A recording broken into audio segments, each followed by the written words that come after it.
Welcome to Lost in the Lakes, and today we're on a bike.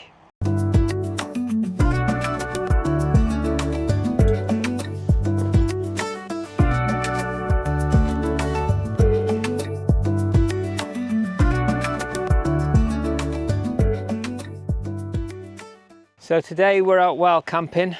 This time I've kitted my e-gravel bike out. We're going up a place called the Old Coach Road that takes you up towards Clough Head, and there's a couple of spots I'm thinking of. There's a quarry which is quite close but sometimes can get quite busy. This road's also a green lane, so sometimes you get Land Rovers and things going up here, so potentially up by the quarry. If not, there's another ledge a little bit higher that I'm going to try and get up. It's a bit steep, but we've got the old e-gravel assist on there, so hopefully that'll get us up there.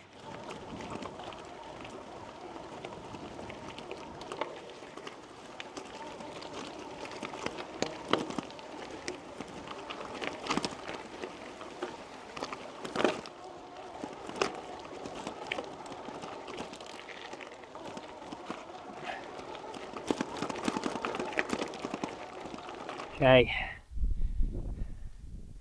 looks like we're a bit scuppered. What this will mean is, you know, people that have been coming up on in cars and stuff, camping probably at the quarry. So only use official campsites. Ranger patrols in operation. So we're going to go high up. We're going to get off the beaten track, and patrols and CCTV are being used to police this area. So we all know that camping in the Lake District is tolerated, but it looks to me like this. I mean, it's Lake District National Park, bad things. So it looks to me like up here there is no camping. It's obviously been tolerated to a degree and it's been abused, so this is an area that you can't camp. So what I'll do is I'll go up to the quarry and carry on past, and then I'll probably go up higher, up onto Clough Head, and camp on that other spot that's going to be a push up, but hopefully we'll get up there. I'm trying to abide by these rules. Like I say, these this here is for this trail. People camping next to it. The quarry is next to the trail, so I'm assuming people have been driving up there, camping out, and then you know, either having parties or whatever. I don't know, but it's been enforced, so we'll try and abide by the rules, and yeah, it's a bit of a shame that I was looking forward to camping up there. I've been informed by locals that people do camp up here, so you know, I thought I'll just give it a shot, but looks like we can't, but we'll assess the situation when we get up there. So this is the quarry. Just dumped my bike down there now. This is the climb up past the quarry. So the initial plan was to sort of find a pitch sort of outlook in here, shaded from the wind. It's all quite flat. So far I've never had a flat pitch.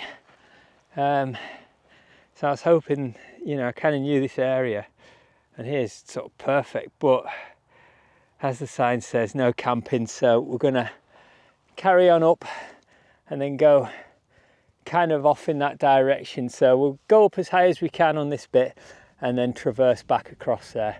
Might have to do a bit of off-roading, like proper off-roading. Hopefully the bike is up for it.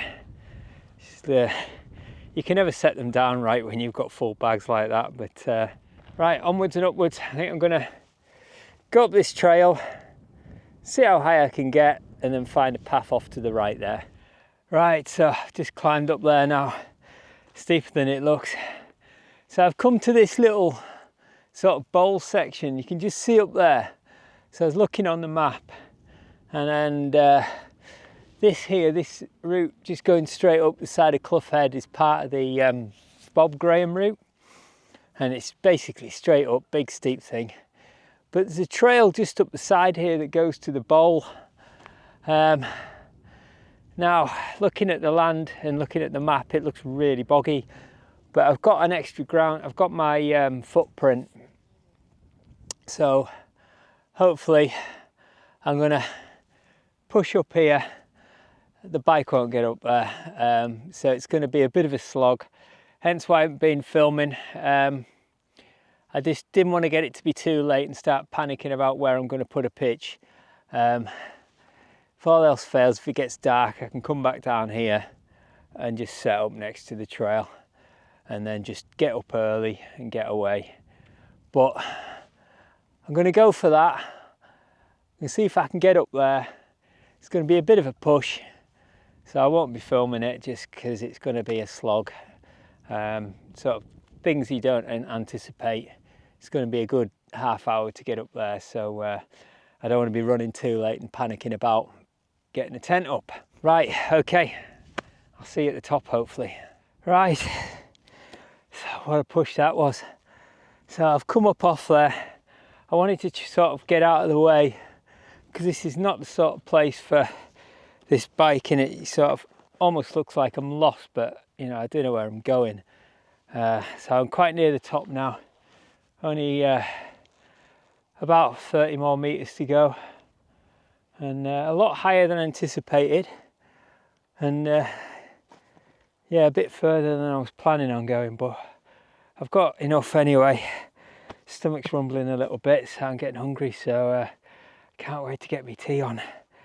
Whew. Even just a rest and a drink of water would be nice. And I think I'll have a drink now actually. And I don't want to drink too much because I want to get my tea as well.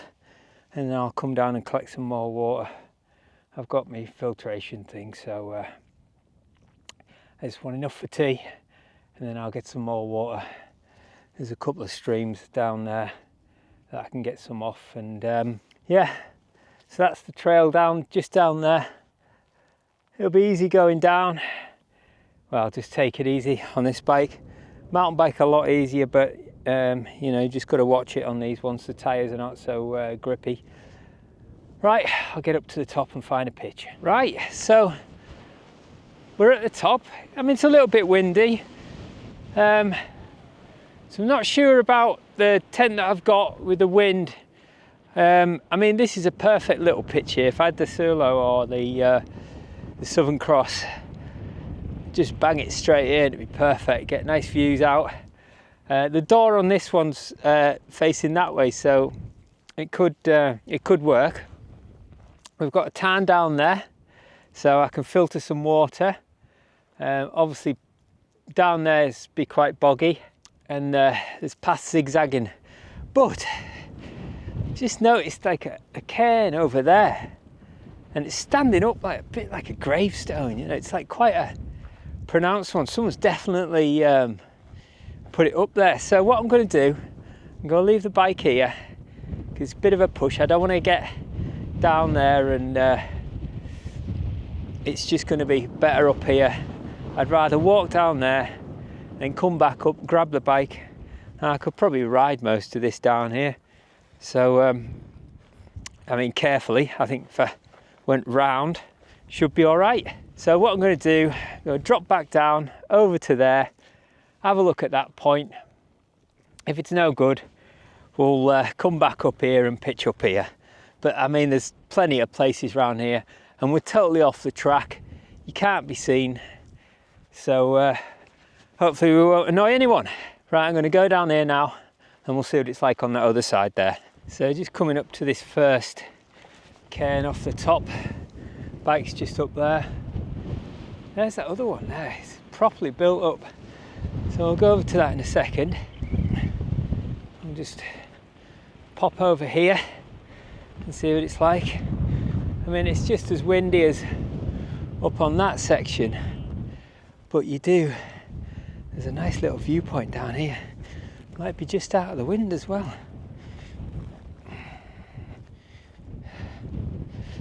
It is fairly rocky around here, and dare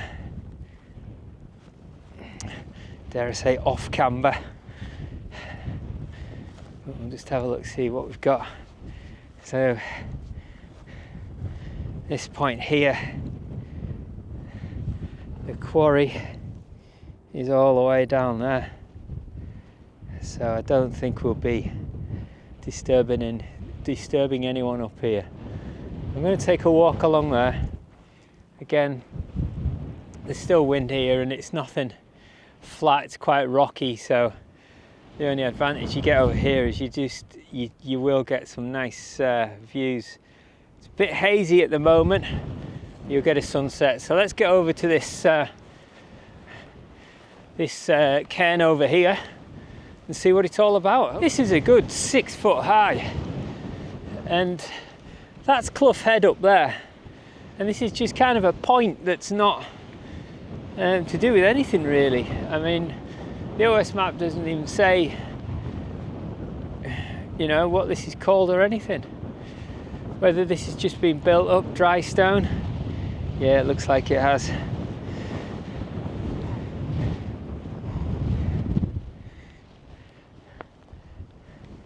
Right, just down in the bottom there, you can, don't know if you can see, but there's a vehicle just going down, making its way slowly down. Looks like it's some sort of Jeep of some kind. But that's how far away we are. Okay, so bike's off in the distance up there. Wind's just kind of pushing this way. So it is actually a lot windier than I thought it was going to be. I mean, the tent should be all right, but we're just going to have to limit ourselves on the pitches. Could actually go here and look down that way. Just wondering how we're going to get off here, whether we just sort of off-road it, freestyle, and go down there in the morning, or could even drop down there a little bit. I think what I'll do is I'll go and get the bike. I think we're going to be over this part here, but if I get back up there and it's less windy than this, we'll stay up there. If not, we'll come back down this way. Okay, so slight change of plan. Going to get the bike. I'm going to go on this little bit down here. I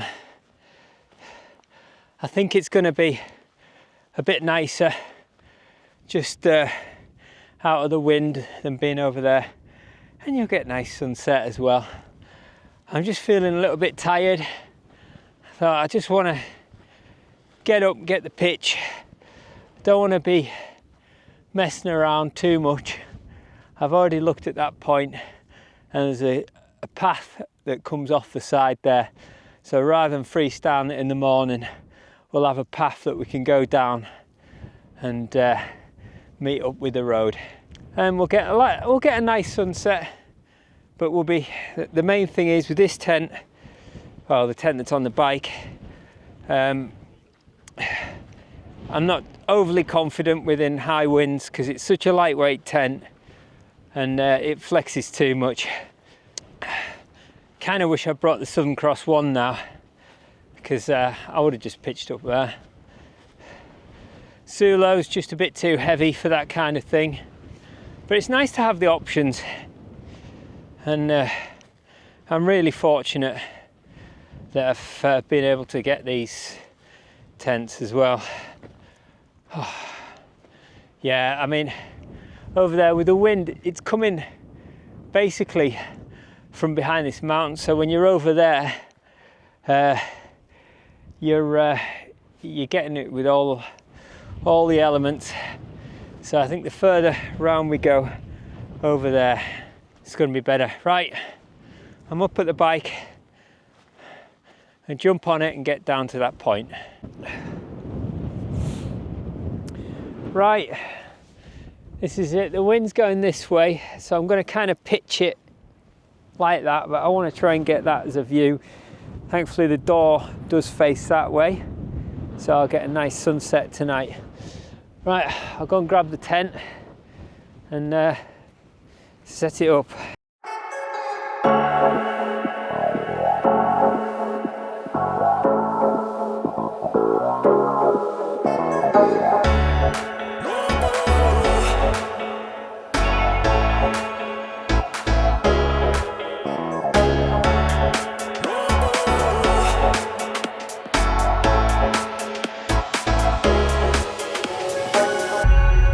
Nice. Hello. There we go. Once it's up, it's all right. I mean, the wind's died a little bit, but yeah, you get a huge vestibule in this. I think because it is a bike packing tent, you know, they make sure that you've got enough room in there to put everything, you know, your helmet and all that. Obviously the bike will stay outside, but right, I'm going to get all my crap off my bike and in the tent now. So there's the tent all set up. Got the Thermarest Neo XL X-Lite NXT with the Trekker chair. When I sit, I've got my trusty Nemo Philo Elite pillow. Love that one. And then today, because it's a little bit warmer, I've got the Alpkit Ultra 80. This is a Primaloft lightweight sleeping bag. Got my backup jacket there, backup waterproofs. My bag's over there. I did bring this footprint, but I don't need it. Food wise, obviously I've got some water. Got me trusty Fjallraven cup and me Thai spoons. This is the one I prefer, this expedition breakfast. It's keeps you going all day. It's really good. For tea, I found this in the back of the cupboard. I probably won't eat it because you need to put it in the thing. But I've also got this Adventure Food chicken curry. So I'll probably go for that. So we're full on Adventure Food. Brought my bowl. So if I don't feel like eating out of that, I was going to actually do something with that, but I'm not going to bother. And that's it. Oh, and I've got one double choc mock, which I think I'll save for the morning. I'll just have water tonight. It depends how cold it gets. If it gets really cold, I'll probably jump on that. Right, and that's my view. Sun's just probably got about another hour before sunset. You can just look down, that little sheen of water down there is a place called Tuat Tan. When I camped, when I have a little foldy bike, I camped just down off the bottom of there. You just can't see it in the camera really. You just see Derwent water in the distance there. That's just peeking over the end. This is actually Keswick just there, but because of the sunset you can't really see much. Maybe when the sun goes down I might get a little bit. This hill here, that one there is Latrig. We're kind of looking up over Whinlatter, so the sunset's going to be setting over Whinlatter, where I was at this morning. Over there, this is another reason why I was struggling up here today. I was up Grisdale Pike this morning on the mountain bike. Down there tomorrow, taking my son up Nethermost Pike. So again, this was supposed to be an easy one, but hence why I took the e-bike there. But anyway, getting some stunning little silhouettes there, aren't we? So I'm just sitting here chilling now, watching that sun go down. So I think I'll stick a time lapse on and we can watch it together. The wind's pushing here at the minute. I've tightened it up as much as I dare. We should be alright as long as it doesn't rain. that's the back of this tent. So the back of this tent is almost level. So this is why I struggle to get this tent in up in wind. You know, it's probably pushing about 20 miles an hour. The Southern Cross one would easily be fine. I mean, this one will hold up, but it's just not as comfy as the other tent when it's windy. But to be fair, the door's in the right direction. So I don't need that hood up now. I had that when I was outside. Yeah, the door's in the right direction, so I can just sit and chill. I'm going to wait before having my tea. Now I've sat down, now I'm a bit more relaxed. I was really hungry before, but I had some water and I had a little chocolate bar that I had in the bike. So I've been fine for now. So yeah, just going to sit and chill.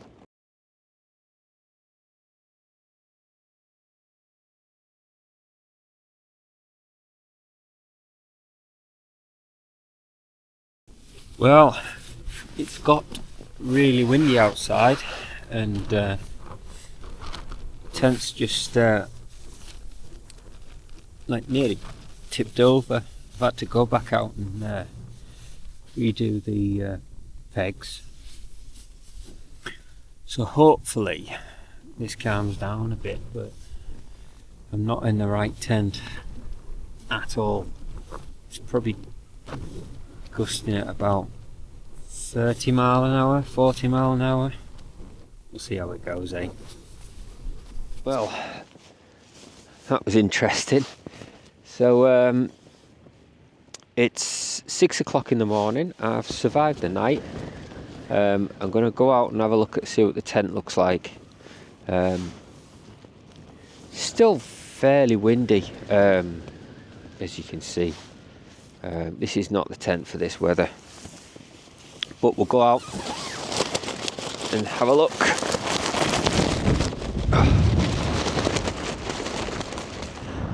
Tent looks like it's survived the night, as you can see. I mean, that's not too bad, but it's not blowing too hard at the moment. Don't know if you can see much. Yeah, you can probably see there the angle that it's at. There's the trouble with these tents, when you get a lot of wind pushing on these sides, it just rocks it down, and as you can see that's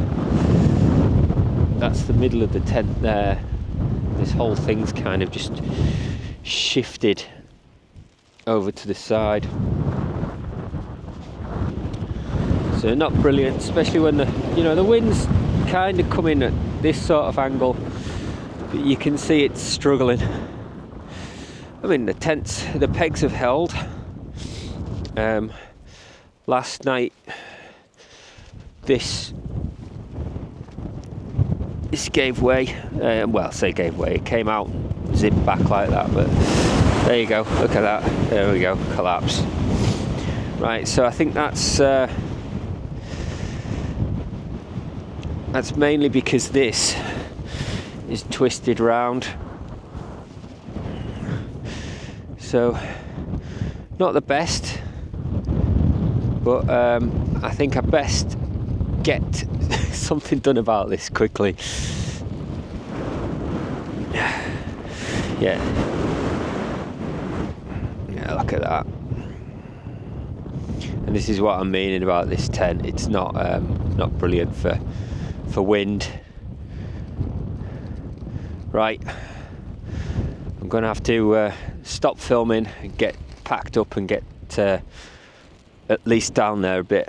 What I'm going to do is I'm just going to shove it all in my bag and get off before this wind gets too strong and snaps a pole. And yeah, right, I'm getting right. Shoved everything in my bag. These bags are all empty at the moment because I just wanted to get it all in and done. Because you see the collapse before, so I pushed it there. You just seen that move. So this bar here, unless I'm missing something, keeps on slipping. And maybe it's because I need to tighten this one. Let's just try it. Yank the whole thing down, I suppose. But then the more pressure that's going to get, the more it's going to do an S. And it's going to buckle like a bike wheel. So you can see the way it's kind of gone like that. So you've seen it collapse before. It was doing that during the night, and I was just kind of pushing it back up, and wind was on and off. As you can see now, the wind's died down a bit. But it's just because it's pushing on that side, and you really need to sort of angle the tent into the wind almost directly like that, because if you've got a bit of a side, so it's kind of pushing like that. If that had been the Southern Cross, it would have been fine. And it's funny because they are similar designs, except the Southern Cross has got a pole here. So instead of just it sort of teetering like this, you've got a pole that goes directly down.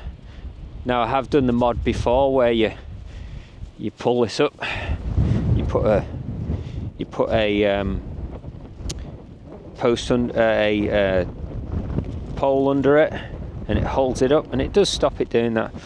But again, you're putting it under more stress than it's built for, really.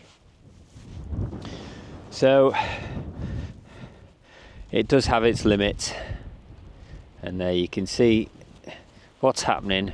The pole's going like that, pushing this one off to the side. And you know, again, this is the MSR bike packing tent, so it's a lightweight tent. It's 900 grams, so you know, I am putting it through a fair bit of stress, I suppose. I would say we're probably 20 mile an hour constant, but gusting a bit more. And then the clouds are coming in now. Right, I'm going to get down. What I'm going to do is I'm going to drop down to the coach road, and then I'm just going to get some breakfast down there. I just wanted to get out of the tent and packed up before the whole thing actually collapsed off. The wind got really stupid. So, right, let's see if I can get a time lapse without this getting tipped over.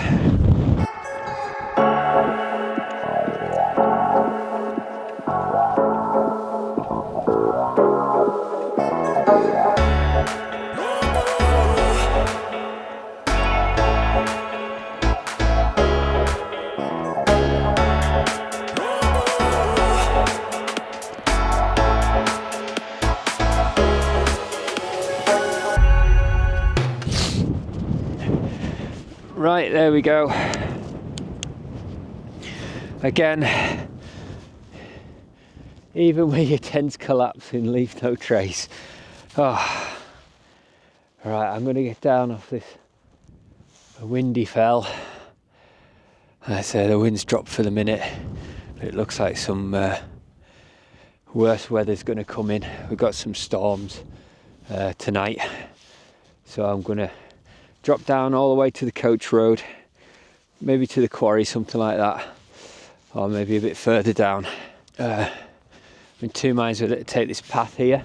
There's a path that goes down and round, and it goes over to here, but then it goes back on itself that way. So I'm going to go down to there, have a look, and hopefully get down. The trail, the coach road goes down to where this farm is down here on the right hand side and comes out, and then it's rowed back after that. So, right, let me get down off this little perch here. Again, I wish I brought the other tent, but hindsight is a wonderful thing. Look at this coming in now. So you can just see the cloud moving in. See how quick it is? And that's darker cloud than what we've had. I had that little brief spell there as I was packing the tent away. Okay, I'm going to get down. See you further down.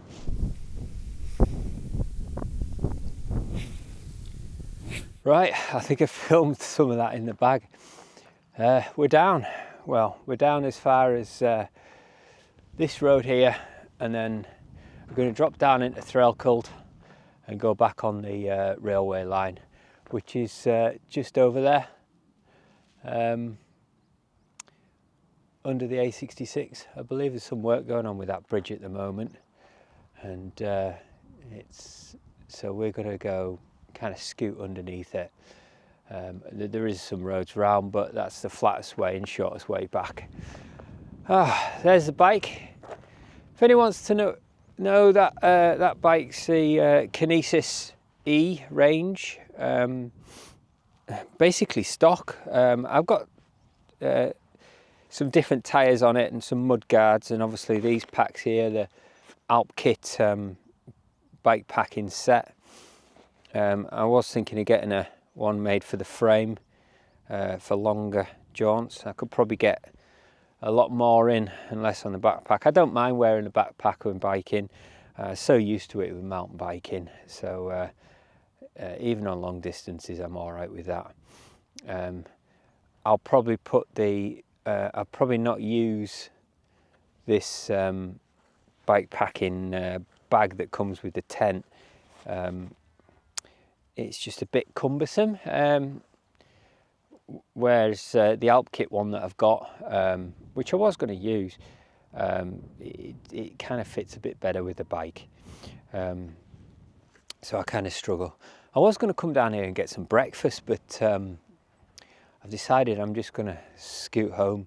The good thing about these is you can turn them on and off you go. It's got a Fazua motor, so all this thing here, all that there can come out, and it can actually become storage. You put another tube in and it's just storage, which I like the idea of, and it just becomes a lighter bike. Well, it's not really, because you start putting things in it.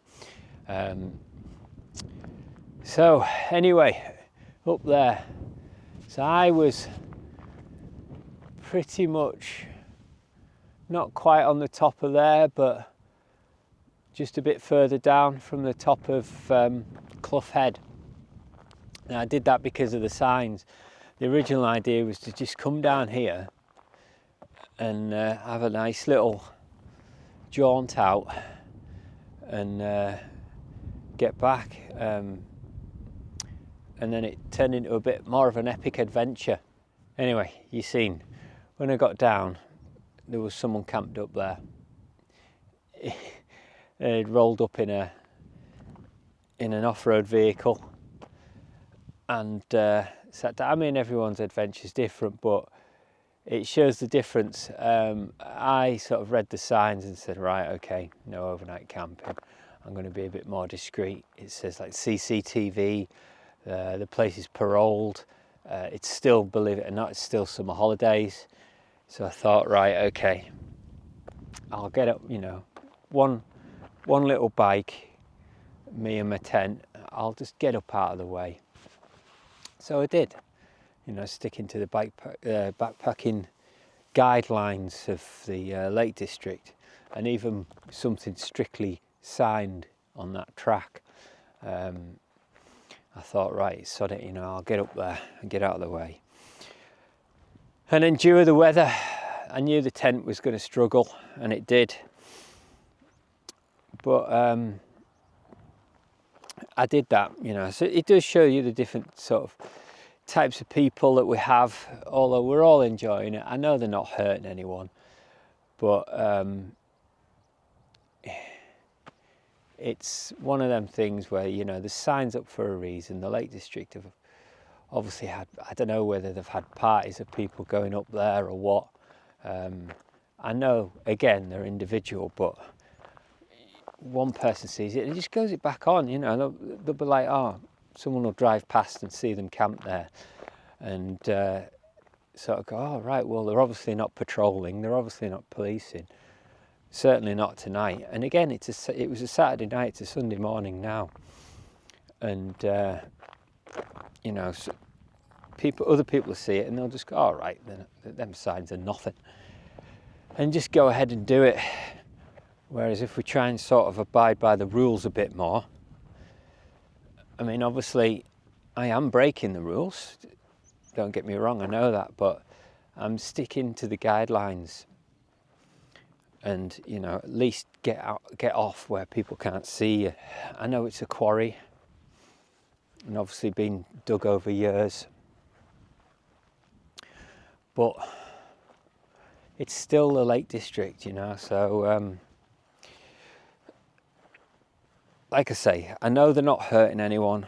No one's probably seen them go up there. If it was who I thought it was last night, I did film someone coming down, so it must have been about at least 7 o'clock by the time they pitched up there. They're still there now, but I'm assuming it's still early morning. I mean, we're still on 10 to 7. So we're still early. I mean, you can argue the point that I shouldn't have been up there as well. But I was just kind of doing it out a bit more out of the way. I wanted to get up and out off the track, and I certainly did.